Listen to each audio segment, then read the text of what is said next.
Ok, comenzamos con la tercera edición, ¿verdad? De Zaratustra. Sí, Tercera edición de perfecto. Zaratustra, en la cual vamos a iniciar desde la página 40 de la edición Ercilla, titulado de la guerra y de los guerreros, para hacer una pequeña recapitulación de lo que hemos leído y lo que les ha parecido a ustedes, que para mí obviamente es el punto principal de hacer estas lecturas abiertas, ¿verdad? Me gustaría saber cuál ha sido la apreciación de ustedes, qué les queda en el disco duro luego de nuestras lecturas, qué es lo que sienten ustedes que hay ahí, qué han aprendido, qué les ha llamado la atención. Si podemos conversar unos par de minutos sobre este tema, sería provechoso. Entonces, quien quiera puede comentar ahora sobre esto, qué les ha parecido interesante o no hay nada interesante.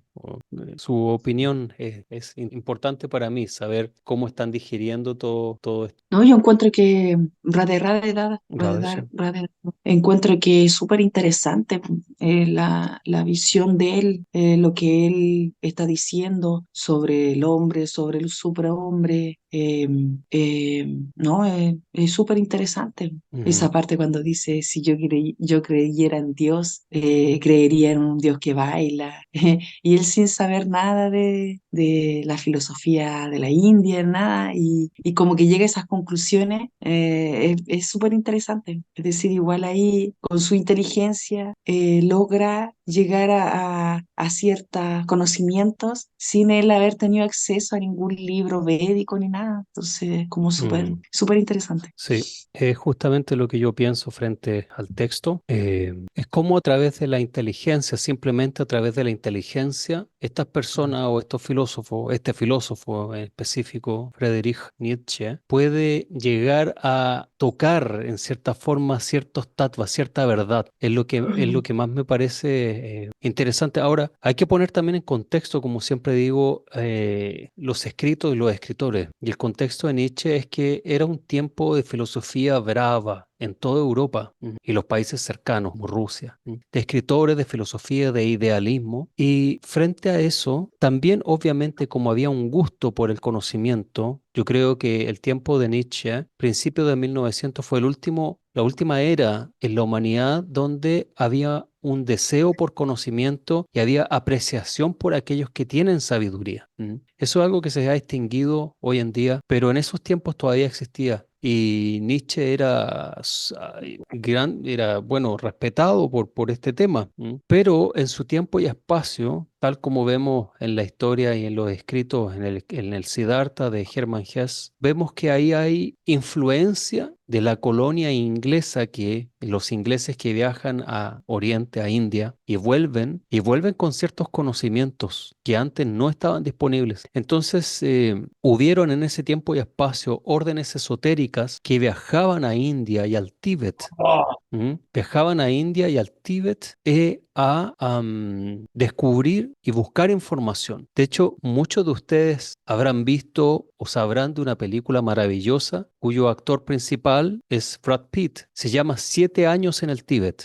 Es una película fantástica, que está basado en hechos reales. Es una película real. Pero lo que no se sabe de la película es la otra parte. ¿Quién era ese alemán que va al Tíbet? ¿Quién lo envió? Porque en la película, al inicio de esa película, hacen un pequeño recuento muy simple, muy livianito y bien lavado de lo que realmente pasa. Sucede que la Alemania de aquellos tiempos, estamos hablando de la Alemania nazi, hacía expediciones a el Tíbet y a la India a buscar conocimiento y mandaban estudiosos a que compilaran conocimientos de aquellas áreas, porque sabían, y en Europa hacían lo mismo, los ingleses hacían lo mismo, tenían colonia en India, sabían que las bases del conocimiento y la sabiduría aún se mantenían vivos en el Oriente. En Europa ya fue todo barrido por el cristianismo, todo quemado, destruido. Pero en Oriente no, todavía existe. En India hay lugares que hay bibliotecas gigantes con libros que tienen cientos y miles de años, textos. Y en el Tíbet lo mismo, bibliotecas gigantes donde hay textos sagrados, textos de historia, textos de astronomía, astrología, textos de ciencia, textos de medicina, etcétera. Entonces, esa información es información prohibida que no está disponible para nosotros, que nosotros en el mundo occidental, digo nosotros como occidentales, no tenemos idea sobre esos temas. Ha sido bloqueado ha sido tergiversado y lo que se ha filtrado a nuestra realidad ha sido llamado mitología. Y por mitología inmediatamente activan el switch en nuestro cerebro programado para pensar que esas historias son creación de la mente de los primitivos, porque esos son los mitos, mitos y leyendas. Es como los primitivos entendían y explicaban el mundo ante la llegada de la sagrada ciencia, ¿verdad? Entonces todos nos dicen que son mitos. El mito de Gilgamesh, el mito de Atlántida, el mito de Zeus, el mito de Odín. Todos son mitos, pero en realidad esos no son mitos. Esos escritos y esa filosofía, ese conocimiento no son mitos, son historia que escribieron esos pueblos, tiempo y espacio, porque en aquellas mismas culturas, como los egipcios, por ejemplo, los mayas, hay ciertos textos que son históricos, que para ellos representan su historia. Lo que ellos vieron, vivieron, lo dejaron registrado. Y hay otros textos que sí son mitológicos y religiosos. Y esas divisiones en todas las culturas ancestrales, las grandes culturas, están presentes. Esas divisiones se pueden ver, para no ir más lejos, en el área de conocimiento que yo me manejo y que sigo, que son los Vedas y todas las ramificaciones que aparecen desde los primeros 3, 4 Vedas. Hay divisiones. Ciertos textos son tratados de medicina en el área de la Ayurveda. Otros textos son tratados religiosos, donde se habla de los mantras, de las meditaciones, etcétera, visiones, yantras, etcétera. Hay otros textos que son históricos, que hablan sobre la historia de la humanidad. Entonces, eso es justamente lo que uno debe mirar en relación a lo que estamos leyendo ahora los domingos, que nos quedan unas cuantas sesiones todavía si habló Zaratustra. Es que el filósofo, primero, ¿cómo conoce el nombre Zaratustra, el Zoroastro? Es porque hay, ¿sí?, conexión con otras culturas y con la sabiduría de otros pueblos ancestrales. Entonces, ellos, al igual que Hermann Hesse, Nietzsche y otros, Schopenhauer, tienen acceso a conocimiento secreto que llegaba hacia ellos de forma secreta, llegaba a través de las sociedades secretas, llegaba hasta Europa y hasta las Américas, Norteamérica, Inglaterra. Entonces, en cierta forma, ellos tenían acceso al conocimiento. Ahora, como no tenían acceso al conocimiento con los maestros, entonces el conocimiento se filtraba de una forma un poco andrógena, un poco sin sabor, incoloro. Podían recibir textos como el Bhagavad Gita o algunos Puranams, y cuando los leían no les hacía mucho sentido, eran textos abstractos. Y ejemplo de esto son los escritos místicos de Madame Blavatsky. Madame Blavatsky. Ella escribía según textos tibetanos y textos hindúes, escribía libros de filosofía y de misticismo, hermetismo. Pero esos textos cuando uno los lee tienen sabor a nada y son bien confusos. Y no es que sean confusos porque necesitas una iniciación, un gran nivel en la magia para entenderlo, es que simplemente ella no lo recibe directamente por boca, explicación de los maestros. Y eso es lo que sucede, uno abre el Bhagavad Gita y si es que un maestro no te enseña el Bhagavad Gita, entonces uno lee y no entiende nada. Salen nombres, cosas, uno no sabe para dónde va el juego, hacia dónde va, cuál es el sentido de todo eso. Entonces, eso es lo que sucede a principios de siglo, sucede en Europa con la mayoría de los filósofos que exponen una explosión filosófica fantástica. Schopenhauer, por ejemplo, él hace toda una teoría, una copia directa del budismo y la patenta como su filosofía, pero es una copia del budismo. Cuando uno conoce la ciencia y la filosofía del Oriente, entonces uno lo ve como en el mundo occidental han copiado y pegado todas las cosas.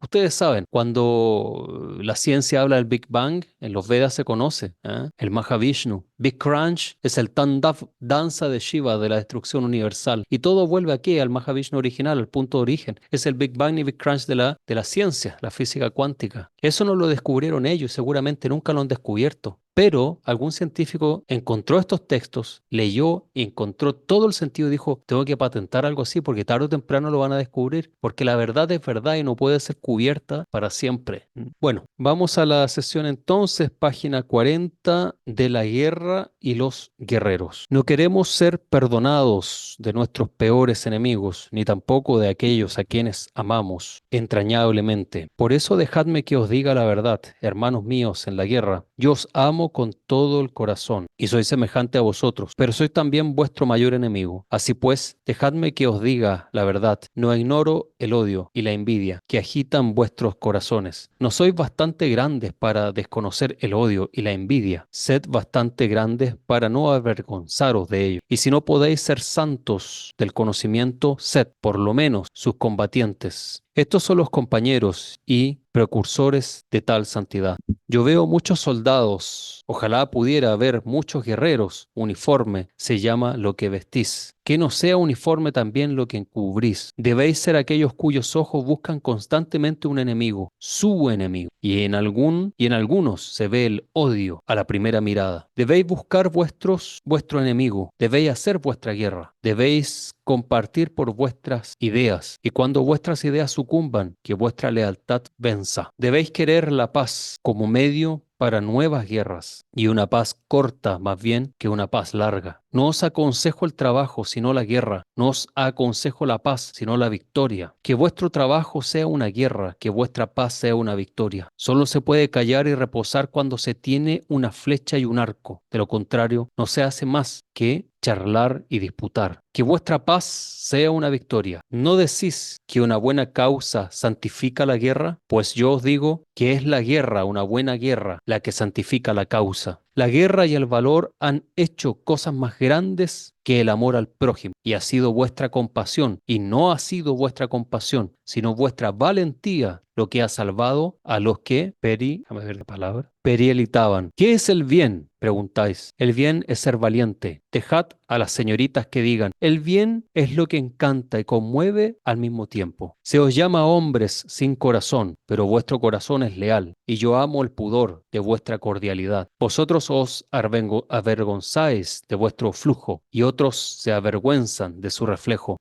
Sois feos. Pues bien, hermanos míos, envolveos en el manto de lo sublime, que es el manto de la fealdad. Y si vuestra alma es grande, será violenta, y en vuestra sublimidad habrá maldad. Yo os conozco. En la maldad se encuentra el fuerte con el débil, pero no se comprenden. Yo os conozco. No debéis tener más enemigos que los que sean odiosos, pero no los que sean despreciables. Debéis estar orgullosos de vuestros enemigos, que los éxitos de vuestros enemigos sean vuestros éxitos. Rebelión, esta es la nobleza del esclavo. Que vuestra nobleza sea la obediencia, que vuestras órdenes mismas sean actos de obediencia. Al buen soldado le suena mejor un yo debo que un yo quiero, y todo lo que os place debéis dejar que os lo manden. Que vuestro amor a la vida sea el amor a vuestras más altas esperanzas, y que vuestra más alta esperanza sea el amor al supremo pensamiento de la vida. Pero vuestro más alto pensamiento os lo debo dictar yo, y entonces os diré, el hombre es algo que debe ser superado. Vivid así vuestra vida de obediencia y de combate, que falta hace vivir mucho tiempo. ¿Qué guerrero querrá que lo perdonasen? Yo no os perdono, yo os amo con todo mi corazón, hermanos míos, en la guerra. Así habló Zaratustra. Didi, el próximo del nuevo ídolo. Del nuevo ídolo. En algún lugar quedan todavía pueblos y rebaños, pero no entre nosotros. Hermanos míos, aquí hay estados. ¿Estados? ¿Qué es eso? Pues bien, abrid los oídos. Voy a deciros mis palabras sobre la muerte de los pueblos. Estado es el nombre que se da al más frío de todos los monstruos fríos. El Estado miente con toda frialdad, y de su boca sale esta mentira. Yo, el Estado, soy del pueblo.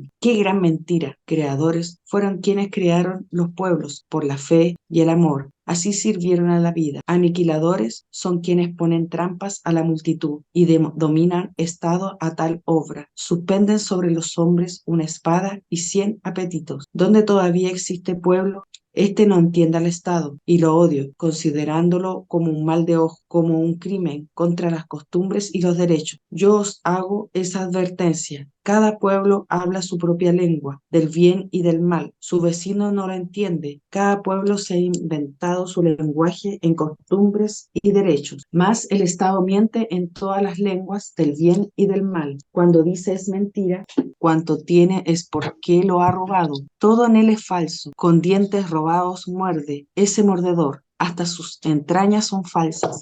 Confusión de lengua del bien y del mal. Esa señal os doy como señal del Estado. Y en verdad, esa señal indica voluntad de muerte. En verdad, hace señas a los predicadores de la muerte. Viene al mundo demasiados hombres. Para los superfluos fue inventado el Estado. Ved cómo convoca a los superfluos, cómo los devora y los tritura y los rumía. Sobre la tierra nada existe más grande que yo. Yo soy el dedo ordenador de Dios. Así ruge el monstruo. Y no son solo los de orejas largas y vista corta los que se postran de rodilla. Hay también en vosotros de alma grande, el monstruo desliza sus sombrías mentiras.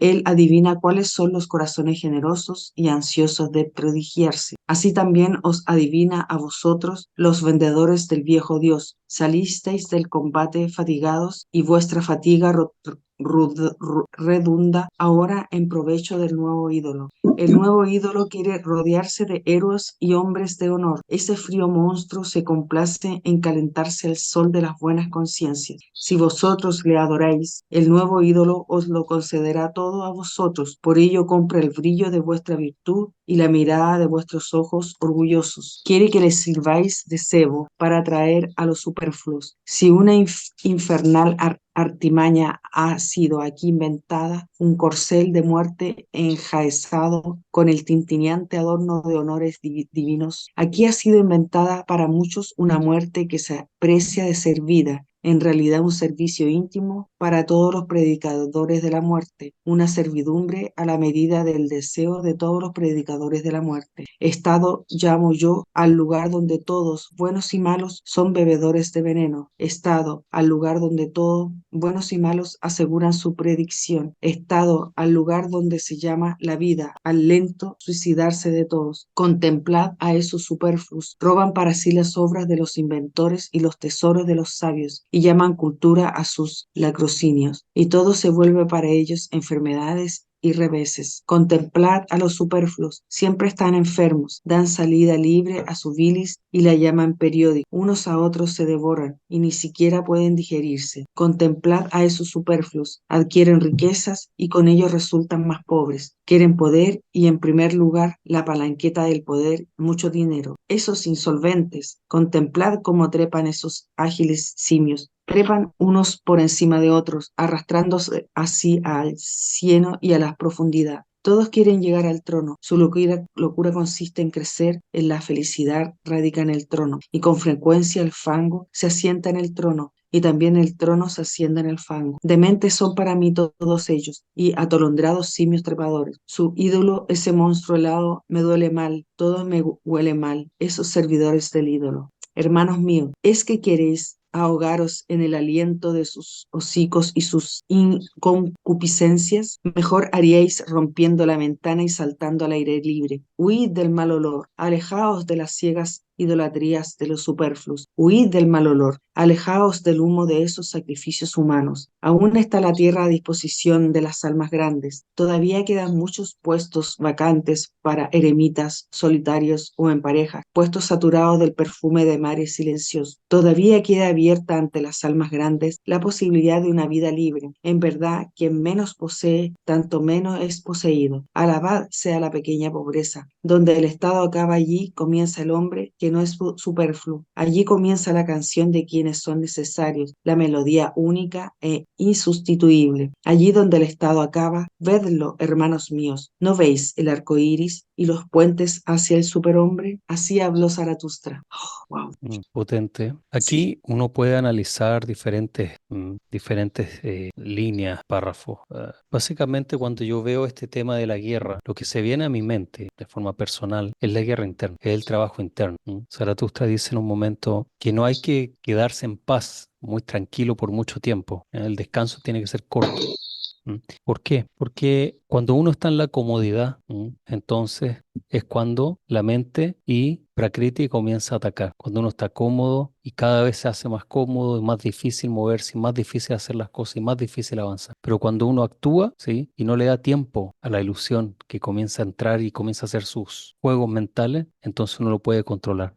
Por eso la práctica del místico es tener sadhana 24/7. No hay vacaciones, siempre hay sadhana, siempre estamos haciendo sadhana, siempre vinculados. ¿Puede leer el próximo, Didi? Sí, de las moscas del mercado. Amigo mío, cobíjate en tu soledad. Te veo ensordecido por el estruendo de los grandes hombres y afligido por los aguijones de los pequeños. El bosque y la roca saben callarse dignamente contigo. Vuelve pues a asemejarte a tu amado. El árbol de dilatadas ramas que escucha en silencio suspendido sobre el mar. Donde la soledad acaba, allí comienza el mercado, y donde comienza el mercado, comienzan también el ruido de los grandes comediantes y el zumbar de los moscones venenosos. En el mundo jamás salen a flote las cosas buenas, a menos que alguien las represente. A tales actores el pueblo los llama grandes hombres. El pueblo comprende poco lo grande, esto es, lo creador. Posee, en cambio, gran olfato para todos los actores y comediantes que simulan cosas grandes. El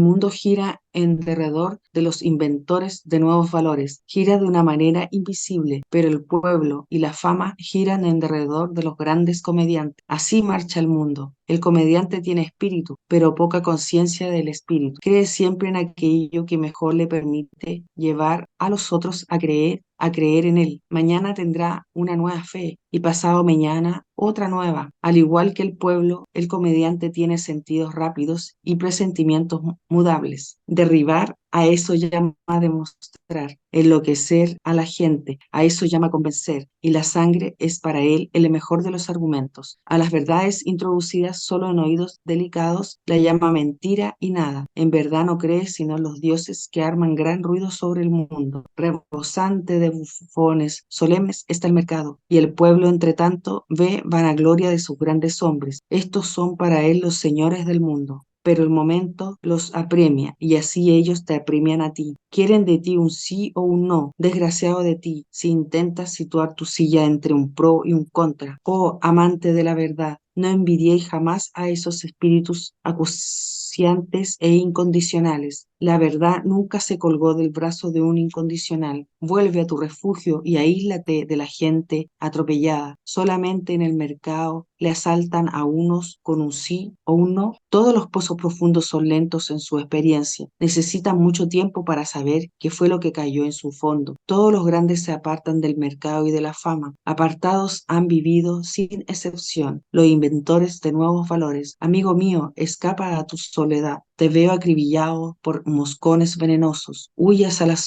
hacia la altura, hacia donde soplan vientos ásperos y recios. Huye a tu soledad. Demasiado has vivido ya entre los mezquinos y los envilecidos. Huye de su vergüenza invisible. No son contra ti, sino venganza. No levantes el brazo contra ellos. Son innumerables. Y tu destino no es de espantamoscas. Innumerables son esos pequeños y mezquinos. Muchas torres altivas se vieron arrasadas por gotas de lluvia o por malas hierbas. Tú no eres una piedra, pero ya te estás resquebrajando. Infinidad de gotas, bajo tantas acabarás resquebrajándote. Harto te veo de moscas venenosas, lleno te veo de picaduras y ensangrentado por mil ángulos, y tu orgullo ni se resiente siquiera. Simulando una máxima inocencia, esas moscas quieren chuparte la sangre. Sus almas exangues codician sangre y picotean con la mayor inocencia. Mas tú, profundo, sufres con profundidad e intensamente, aun cuando tus heridas no sean sino rasguños, y antes de haberte curado ya se arrastraba por tu mano la misma larva venenosa. Paréceme, empero, que tienes demasiado orgullo para matar a esas golosas. Cuidado, no vaya a ser tu destino soportar toda su injusticia venenosa. Zumban a tu alrededor incluso con su adulación. Impertinencia son sus elogios. Lo que quieren es estar muy cerca de tu piel y de tu sangre. Cual si fueras un dios o un demonio, te van adulando mientras lloriquean ante ti, pero dejadas no son más que aduladores y lloricones. Se presentan también no pocas veces entre grandes amabilidades. Tal ha sido siempre la astucia de los cobardes. Sí, los cobardes son astutos. Muchos reflexionan sobre ti con su alma mezquina. Para ellas fuiste siempre preocupante. Todo aquello sobre lo que se reflexiona, mucho se vuelve preocupante. Te castigan por tus virtudes, solamente te perdonan de verdad tus errores. Como eres dulce y tienes conciencia recta, dices, ¿tienen ellos la culpa de la mezquindad de su existencia? Mas ellos piensan en su alma escrita. Toda existencia grande es culpable. Aun cuando eres suave con ellos, se sienten menospreciados por ti y te pagan tus bondades con fechorías encubiertas. Tu silencioso orgullo les irrita y se alegran, en cambio, cuando alguna vez eres lo bastante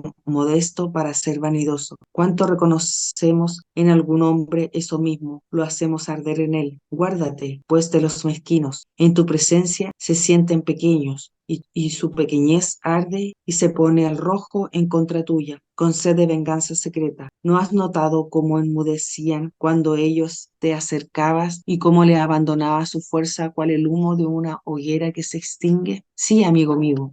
Para tu prójimo eres la conciencia malvada, pues no son dignos de ti, por ello te odian y desean chuparte la sangre. Tus prójimos siempre serán moscas venenosas. Lo que en ti es grande, eso es justamente lo que acrecienta su veneno y les hace más moscas. Amigo mío, huye a tu soledad, allí donde sopla un viento áspero y recio. Tu destino no es de espantamoscas. Así habló Zaratustra. Uf, potente, ¿no? De la castidad. Me gusta el bosque. En las ciudades no se vive a gusto. Hay muchos envidiosos. ¿No es mejor caer en manos de asesinos que los ensueños de una mujer celosa? ¿Cuánta verdad tiene Nietzsche? Contemplad a esos hombres. Sus ojos lo dicen. No conocen nada mejor en la tierra que compartir el lecho con una mujer. Cieno es el fondo de su alma, y ay de ellos si su cieno tuviese espíritu. Si al menos fuerais completos en cuanto a animales, pero los animales son inocentes. ¿Acaso os aconsejo yo que matéis vuestros sentidos? Yo lo que pido es la inocencia de los sentidos. ¿Acaso os recomiendo la castidad? La castidad es para algunos una virtud, mas para muchos es casi un vicio. Quizá estos son continentes, pero la perra sensualidad deja ver sus ojos en todo lo que hace. Aún en las cimas de la virtud y en la entraña de su helado espíritu, esta alimaña muestra su descontento. Y cuán comprometida sabe mendigar esta perra sensualidad, un pedazo de espíritu, cuando se le niega un pedazo de carne. A vosotros os gusta la tragedia y todo lo que destroza el corazón, pero a mí me inspira recelo vuestra perra. Vuestros ojos me miran con demasiada crueldad y se vuelven con complacencia a los que sufren. ¿No se disfrazará de compasión vuestra lascivia? Y ahora ahí va una parábola. No pocos que querrían rechazar las atenciones del demonio fueron a dar en las pocigas. Quiero hacer un paréntesis aquí porque aquí hay algo sumamente importante. A ver, aquí dice algo. Mira, a vosotros os gusta la tragedia y todo lo que destroza el corazón. Vuestros ojos me miran con demasiada crueldad y se vuelven con complacencia a los que sufren. No se disfrazará de compasión vuestra lascivia. ¿Qué es lascivia? A ver, ¿quién puede dar una interpretación de lascivia? ¿Qué significa? Lujuria, Lujuria. Lascivia es lujuria. ¿M? Puede haber lujuria en campo sexual, lujuria en diferentes áreas. La lujuria es el deseo de pertenencia, de tener algo, de apoderarse de algo. Eso es lujuria. ¿M? Es la naturaleza contraria a los Bhaktas, ¿verdad? Los Bhaktas no desean poseer, desean servir. Los demonios desean poseer. ¿M? Entonces la lujuria es una energía muy baja. Es una energía muy, muy baja. Y cuando dice aquí, me miran con crueldad y se vuelven con complacencia a los que sufren. Ahora yo les voy a hacer un alcance frente a este tema. Mira, ¿qué pasa cuando a alguien le va bien? Cuando alguien es exitoso, lo odian. lo envidian, Lo envidian y lo odian. Quieren destruir su trabajo, su vida. ¿Eh? Lo el hemos visto, chaquetero. ¿verdad? Los chaqueteros, lo hemos visto, lo hemos vivido. Pero esa misma gente cuando ven a alguien pobre, a alguien que está por debajo de ellos, por lo demás, siempre tiene que ser inferior. Entonces miran con compasión. ¿Por qué? Porque esa compasión no es que tengan compasión real como la compasión del Buda, como la compasión divina. Esa compasión es sentirse feliz de que hay alguien inferior a mí que yo puedo dominar. Es Eso también es lujuria, también es lujuria. Y aquí, bueno, el filósofo lo describe de una forma fantástica, en 3 líneas, 2 líneas, lo pone así, evidente. Quería hacer ese alcance, o ese pie de página, podemos decir. Y ahora ahí va una parábola. No pocos que querrían rechazar las atenciones del demonio fueron a dar en las posilgas. A quien le pesa su castidad hay que prohibírsela para que no le conduzca al infierno. Los monjes que hacen brahmacharya, que se vuelven célibes, que toman sanias, pero les pesa, tienen lujuria, no tienen pureza. Y entonces esos votos de renunciación los llevan al infierno directamente, ¿no? Son los clásicos, las clásicas historias, de muchos de un grupo que conocemos. Podemos ver cómo actúan y cómo y dónde están las manchas en el espíritu. Es justamente lo que está diciendo aquí. Es porque tras el hábito, bajo el hábito, hay lujuria. Y el hábito mismo es un hábito que se ha tomado de monje o de sanyas o de brahmachari, un hábito que se toma por el deseo de poder, no es por el deseo de renuncia en sí, es el deseo de poder, es el poder estatus que te da ese título. ¿Entienden lo que estoy diciendo? ¿No se entiende del todo? A ver, ¿sí o no? Es que eso es ego más que nada, porque quieren ser reconocidos como que son grandes almas y todo, pero la verdad internamente no es así. Exacto. Ese es justamente el punto. Como no pueden dar rienda suelta a sus deseos debido a la religión o la filosofía que practican, entonces le dan rienda suelta a sus deseos de poder, o sea, lujuria, lascivo, a través del poder que ellos obtienen en un hábito. Por ejemplo, me dicen que no puedo ser rico, que no tengo, bueno, tampoco cualidades para volverme millonario, no tengo ni la inteligencia para volverme millonario, ni tampoco soy un gran filósofo para crear seguidores, por ejemplo, a través de mi filosofía. Entonces, ¿qué hago? Me vuelvo sannyasi, me vuelvo brahmachari, me vuelvo un sacerdote. Ujú. Y de esa forma obtengo el poder y el respeto de la gente a través del hábito. Simplemente por la ropa que llevo, la gente me respeta. Pero eso no quiere decir que yo doy la talla. Y es por eso que están todos esos terribles temas de abusos sexuales, de abusos de niños, abuso a las mujeres, pedofilia, etcétera. Todo eso se da por este punto. ¿Ah? Pueden haber más puntos, seguramente, pero yo esto lo veo evidente. Es 2 más 2 es 4. ¿A quien le pesa su castidad? Hay que prohibírsela para que no le conduzca al infierno. Esto es justamente lo que digo. Es decir, para que no manche su alma de cieno y de lujuria.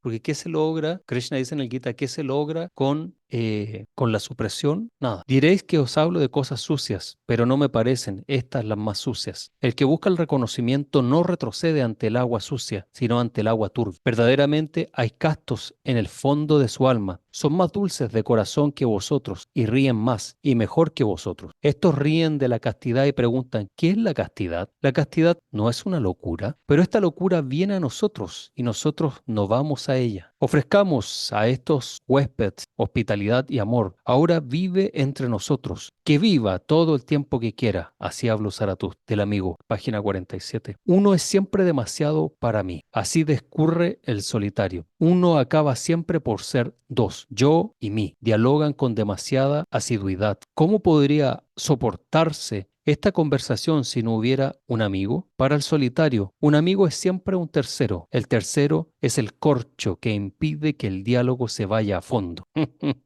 Hay muchos fondos para todos los solitarios, pero por eso buscan con tanta asiduidad un amigo y tratan de ponerse a la altura de ese amigo. Nuestra confianza en los demás delata por qué quisiéramos creer en nosotros mismos. Nuestra necesidad de un amigo es lo que nos delata. Y a menudo, con el amor, queremos ahogar la envidia. Y a veces atacamos y nos creamos un enemigo para ocultar que somos vulnerables. ¡Wow! Psicología, pero al 108%, espectacular. Sé por lo menos mi enemigo. Así habla el verdadero respeto que no se atreve a pedir amistad. El que quiera tener un amigo tiene que luchar por él, y para luchar hay que saber ser enemigo. En el amigo hay que honrar también al enemigo. ¿Podrás acercarte a tu enemigo sin pasar sobre él? En nuestro amigo debemos tener nuestro peor enemigo. Cuando luches con él, debes procurar acercarte a su corazón. ¿No quieres conservar ningún disfraz ante tu enemigo? Honra ha de ser para tu amigo que te entregues a él cual eres, pero él te enviará al diablo por eso mismo. El que no usa de ningún disimulo indigna, pues hay muchas razones para temer la desnudez. Si fuerais dioses, podríais avergonzaros de vuestras vestiduras. Nunca te acicales bastante para tu amigo, pues debes ser para él una flecha y un anhelo hacia el superhombre. ¿Vistes a tu amigo dormir para conocer su verdadera fisionomía? ¿Cómo es la faz de tu amigo? Es tu propia faz reflejada en un espejo tosco e imperfecto. ¿Viste a tu amigo cuando dormía? No te asustes entonces de la traza de tu amigo. No te asustaste, perdón, entonces de la traza de tu amigo. Oh amigo mío, el hombre es algo que debe ser superado. El amigo debe ser un maestro en el arte de adivinar y callar. No debe querer verlo todo. Tu sueño debe revelarte lo que hace tu amigo durante la vigilia. Que tu compasión sea una revelación, porque lo primero es saber si tu amigo quiere ser compadecido. Quizás quisiera ver en ti el ojo que nunca se cierra y la mirada de la eternidad. ¿Recuerdan Siddhartha y Govinda, me acordé de eso. La compasión hacia el amigo debe ir oculta bajo una dura corteza. En ella debes romper tus dientes. Así tendrás delicadeza y dulzura. Eres aire puro y soledad, y pan y medicina para tu amigo. Algunos no pueden romper sus cadenas y sin embargo son los redentores de sus amigos. ¿Eres esclavo? Entonces no puedes ser amigo de nadie. ¿Eres tirano? Entonces nadie puede ser amigo tuyo. Durante mucho tiempo la mujer ocultaba dentro de sí un tirano y un esclavo. Por eso la mujer no sirve todavía para la amistad, no conoce más que el amor. Ya hay. En el amor de la mujer hay injusticia y ceguedad para todo lo que no es amor. Y también en el amor sabio de la mujer hay sorpresa y relámpagos y la noche junto a la luz. Aún no es capaz la mujer de amistad. Las mujeres son todavía gatitas y pájaros. Y cuando más, vacas. Aún no es capaz la mujer de amistad, pero decidme vosotros, hombres, ¿quién es capaz de amistad entre vosotros? Cuán pobres sois, hombres, y cuán avariciosa es vuestra alma. Lo que deis al amigo, daré yo al enemigo, y no por eso seré más pobre. Hay esmaradas, es la palabra. Ojalá hubiese amigos, así habló Zaratustra. Análisis. Los peores amigos son los amigos complacientes. Los peores amigos que uno puede tener son los amigos que no te van a decir la verdad. Y los mejores amigos son los que son honestos y te dicen la verdad. Pero de eso hay muy pocos y son muy difíciles de lograr. Las personas prefieren que les mientan a escuchar la verdad. Pero este no es el camino del místico, este no es el camino del sabio. Es el camino del cordero que va al matadero. Uno tiene que encontrar a aquellos que nos pueden decir la verdad, que nos pueden hacer vernos de forma directa. Ese es un buen amigo, es un amigo que te va a ayudar para toda la vida. Porque si no nos dice la verdad un amigo, entonces ¿en quién confiamos? Si no podemos hablar con verdad a un amigo, entonces ¿a quién? Hay ciertos temas que no se hablan con la pareja, ciertos temas que no se hablan con los padres. Esos son temas para hablarlos con un amigo o una amiga, ¿verdad? Pero esa persona tiene que tener la interés, la madurez también de darte el feedback, o sea, responder con veracidad. Eso es una verdadera amistad. Palabras sin verdad, palabras sin veracidad son como los ladridos de un perro para un humano. No los entendemos y no nos sirven de nada. Entre perros quizás se conocen y saben en su idioma, ¿verdad? Idioma perruno, quizás se comunican información. Seguramente, estoy seguro de eso. Pero para nosotros no sirve esa información. Ese sonido es ruido. Entonces, amigos que no tienen la capacidad de decir la verdad y de escuchar y no juzgar, sino que hablar con veracidad.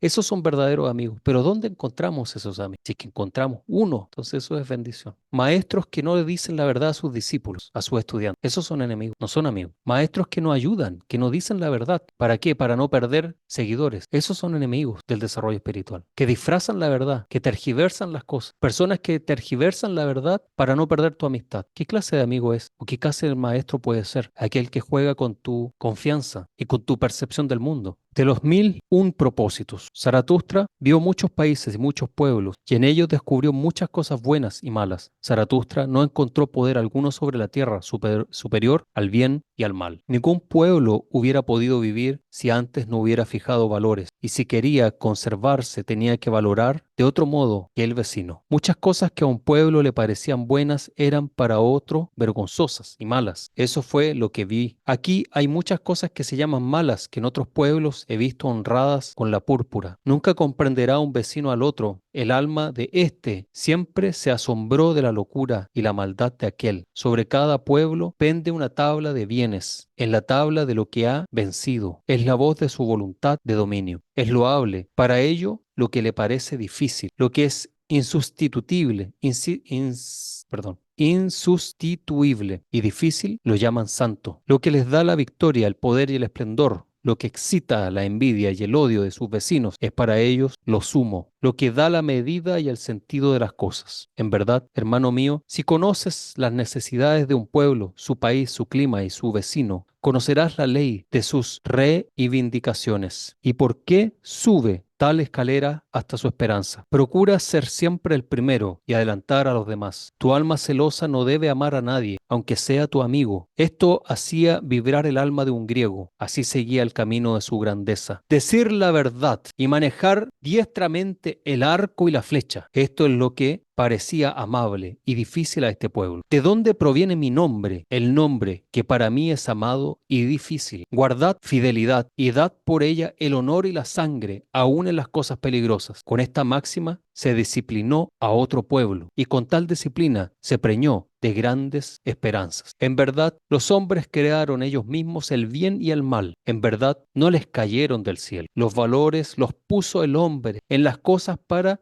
conservarse. Dio un sentido humano a las cosas. Por eso se llama hombre, es decir, el que estima. Estimar es crear. Oídlo vosotros, los creadores. Es convertir las cosas estimadas en tesoros y joyas. Solo por la estimación hay valores, y sin ella estaría vacía la nuez de la existencia. Oídlo vosotros, los creadores. El cambio de los valores es el cambio de los creadores. El que crea, destruye siempre. Al principio, los creadores eran solo los pueblos, luego fueron los individuos. El mismo individuo es la más reciente creación. Los pueblos suspendían sobre ellos una tabla del bien, el amor al dominio y el amor a la obediencia. Se fundieron en esta tabla. Más antiguo es el amor al rebaño que el amor al yo. Y mientras la buena conciencia se llama rebaño, la mala conciencia quiere decir yo. La buena conciencia se llama rebaño. La mala conciencia quiere decir yo. Verdaderamente el yo, astuto, sin amor, el que busca su utilidad a costa de los demás, no es el origen del rebaño, sino su decadencia. Siempre fueron los que amaban y los que creaban los inventores del bien y del mal. Fuego de amor arde en todos los nombres de las virtudes y también fuego de ira. Zaratustra recorrió muchos países y muchos pueblos, pero no encontró poder más grande sobre la tierra que la obra de los que aman, bien y mal en su nombre.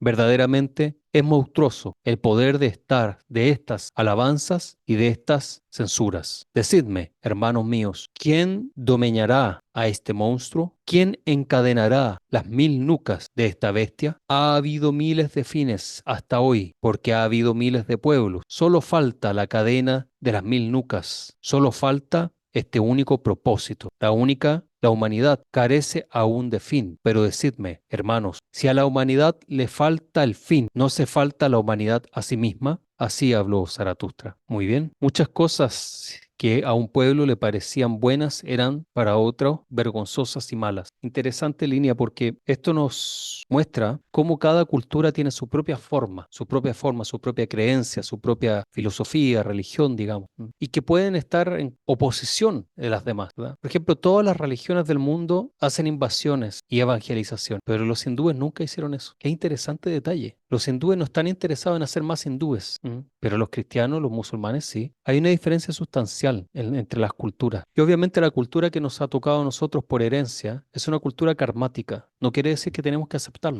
Si mi padre es ladrón, no quiere decir que yo tengo que ser ladrón. Si mi abuelo fue un alcohólico, no quiere decir que yo tengo que ser un alcohólico. Eso es cultura heredada. La cultura que nos toca en nuestros países, nuestro idioma, etcétera. La forma de vivir, la forma de pensar, sentir y actuar. Todo eso es cultura heredada que nos han impuesto a nosotros como ser, como entidad, como alma. Y en la ilusión pensamos que nos corresponde, que eso es lo nuestro. Pero yo no tengo por qué aceptarlo. Yo puedo aceptar lo que a mí me hace bien. Y lo que a mí me hace bien, en un sentido esotérico, es lo que le hace bien a todos. Porque si yo estoy bien, puedo hacer bien a los demás. Interesante lectura, Friedrich Nietzsche. ¿Algún comentario sobre lo que estamos estudiando, analizando en esta sesión? ¿Qué opinas, Sakida, si está tan callada? A ver.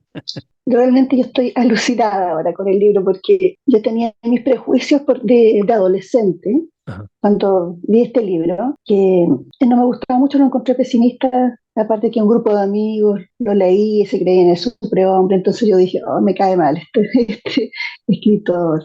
Y no me gustaba, entonces es diferente ahora que adulta verlo de otra forma, de pensar modo adolescente y, y ver que esta decadencia es cíclica, que está pasando siempre, lo que critica Nietzsche, que pasa ahora y va a estar pasando siempre, como la decadencia de los valores del hombre, del ser humano, de su cultura, de todo. Entonces llega fuerte porque lo describe tan bien en su decadencia. Exactamente. Así que genial, lo encuentro muy genial. Sí, lo que Nietzsche sí es un escritor depresivo. Sí, es innegable. Pero ¿por qué produce esa sensación depresiva? Sobre todo al principio. Ya más adelante, cuando empieza a explicar, uno empieza a comprender. Ujú. A ver, Omi Es, tiene una idea ahí, a ver. es que yo creo que, ¿cómo no va a ser depresivo si él ve el mundo tiene unos ojos tan distintos para ver todo? Entonces él es como un bicho raro, es decir, él fue súper incomprendido por lo que escribe, se ve. Entonces, ¿cómo no va a ser depresivo si nosotros somos seres más en vivir en comunidad? Entonces él estaba obligado a estar solo porque era súper incomprensivo. Entonces eso también te lleva a ser depresivo. Ujú. Sí, sí, eso es dentro quizás como de un análisis psicológico del escritor mismo. Pero ¿por Mm. qué los escritos de él tienen este tinte depresivo, independiente de él como persona? ¿Ah? Pues Es sabemos que que, sí. ahí también él está, Zaratustra, como ya lo hemos intuido, es él mismo. Entonces, como que él obviamente también tiene que traspasar eso en el libro, porque él Ujú. está hablando de él. Y si él está depresivo, obviamente su escritura va a ser depresiva. Sí, eso hace sentido también. Pero también yo tengo otro punto de vista frente a esto. O sea, como un complemento a lo que usted acaba también de explicar, que lo encuentro correcto. Pero pienso yo que sus textos son depresivos, no solamente Zaratustra. Todo lo que uno, si leyéramos Humano demasiado humano, olvídate. Pero ¿por qué tiene este tinte? Porque Nietzsche está hablando con la verdad frente a la cruda realidad del ser humano, a la realidad decadente del ser humano. Y como vivimos en una cultura, en un mundo decadente, vemos que todo esto está alrededor nuestro y es triste. Y por eso él grita en este capítulo, al final, dice, el hombre es algo que debe ser superado, que esta decadencia no da más, miremos el mundo como está, miremos las cosas de verdad. Claro, en mi hogar es diferente, pero si abro la puerta, de ahí para afuera, ¿qué hay? Entonces es el tema que Zaratustra, Nietzsche, a través de este seudónimo, está siendo un buen amigo, porque nos está diciendo la verdad, pero al mismo tiempo no es una verdad trascendental, es una verdad desde su punto de vista, desde lo que él comprende y desde un tema sociológico hablando, sociológicamente hablando. No hablemos de espiritualidad porque ese tema le queda grande a Nietzsche y tampoco le interesa, por lo demás. No le interesa el tema de la espiritualidad a Nietzsche, él era muy pragmático. Estamos vivos, estoy vivo acá, acá tengo que hacer las cosas. Eso es lo que él veía porque obviamente no tenía más información o quizás estaba preparado, como sea. Pero en cuanto a lo social, a cómo él define la psicología humana, lo encuentro brillante. Ahora, lo que decía también Saki, decía que el tema del superhombre, hay que hacer un corte gigante, así como una espada samurái, entre lo que es el superhombre que viene desde la ideología nacionalsocialista a el superhombre de Nietzsche. Son dos cosas diferentes. Los nazis tomaron la idea de Nietzsche y la adoptaron para sus ideas, pero no es exactamente, no es lo mismo. El superhombre de Nietzsche en realidad es un hombre que se ha vencido a sí mismo, que ha vencido sus propias bajezas. ¿Y cuál es la meta del yogi? Es vencer sus bajezas y desarrollarse en plenitud, como ser esencial, como yo soy realmente, lo que yo soy, la verdad mía. Esa verdad universal tiene que aflorar. Y esa mentira universal, o sea, la malla, la ilusión, la envidia, la usura y toda la bajeza del humano, eso es lo que tengo que destruir. Entonces, en ese sentido, el superhombre, ¿cómo le llaman en Übermensch? El concepto que ocupa Nietzsche en alemán, Übermensch, es correcto. Todos nuestros ayunos, hoy día Ekadashi, nuestro ayuno, nuestras tapacias, nuestras dificultades que aceptamos de buena gana para avanzar, esto es una forma de poder destruir esa bajeza. Y Mahamaya, sí, Mahamaya también es nuestra mejor amiga, porque Mahamaya va a poner enfrente a nosotros la ilusión del universo, va a poner enfrente a nosotros todas aquellas cosas que nos van a mantener en la ilusión.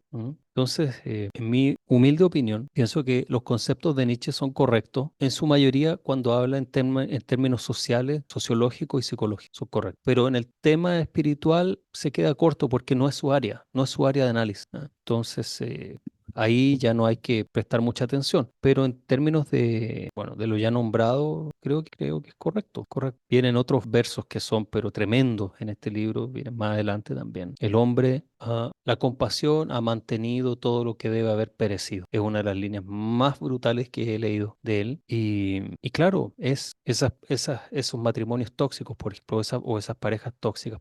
Se me viene así a la mente un ejemplo, que no dejan a la pareja porque les da pena, les da tristeza dejarla o dejarlo porque va a sufrir, va a llorar, etcétera. Pero como no hay amor y no hay la fuerza de decir se acabó, entonces comienza la infidelidad, las mentiras, etcétera. Y se mantienen relaciones así, de mentira e infidelidad por compasión, por no hacerle daño a la otra persona.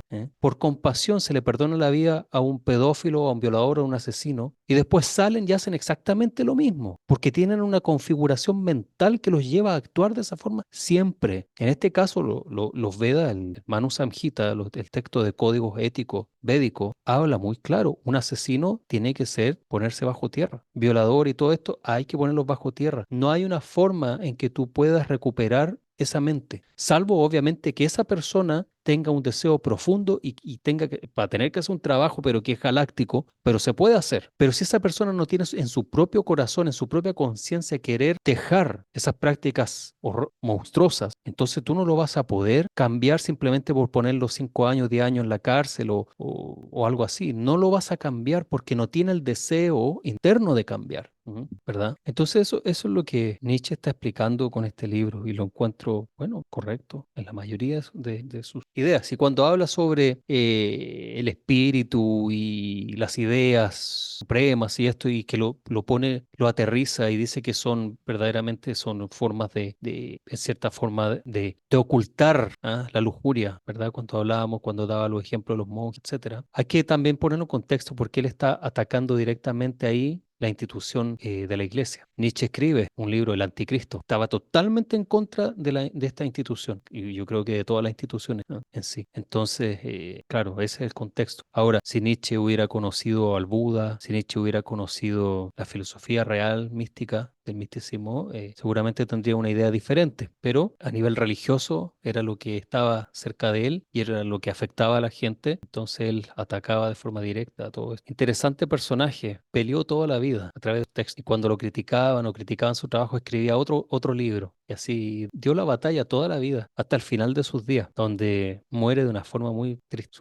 El fin de su vida fue muy triste también. Y su realización a nivel emocional tampoco sucedió. O sea, toda su vida fue a nivel intelectual. Se enamoró, no tuvo respuesta, vivió muchas enfermedades. Se dice que la mayoría de sus libros y Zaratustra lo escribió consumiendo opio por los dolores que tenía y porque el cuerpo no le funcionaba bien. Entonces tuvo una vida bien dura. Quizás qué habrá pasado. De pronto Bhagavan tuvo misericordia del filósofo y con todos sus chillidos filosóficos, quizás Bhagavan lo escuchó en algún momento y le entrega conocimiento para poder realmente saber lo que es la verdad del conocimiento. ¿Quién sabe? Por mi lado, más de una vez he orado por él, que tenga la oportunidad de conocer la verdad. Bueno, familia, lo dejamos hasta acá. ¿Algo en tintero o estamos listos ya para despedir? Les deseo un excelente Ekadashi el día de hoy. Bendiciones, hagan yapa, lean, hagan meditación, vayan. Entonces, que sea un éxito. Nos encontramos ya el próximo sábado en el kata de Gaura Sangha. Bendiciones. Gracias Muchas a gracias. Radhe Radhe. Radhe, Gracias, radhe. Radhe, Radhe, Sarva.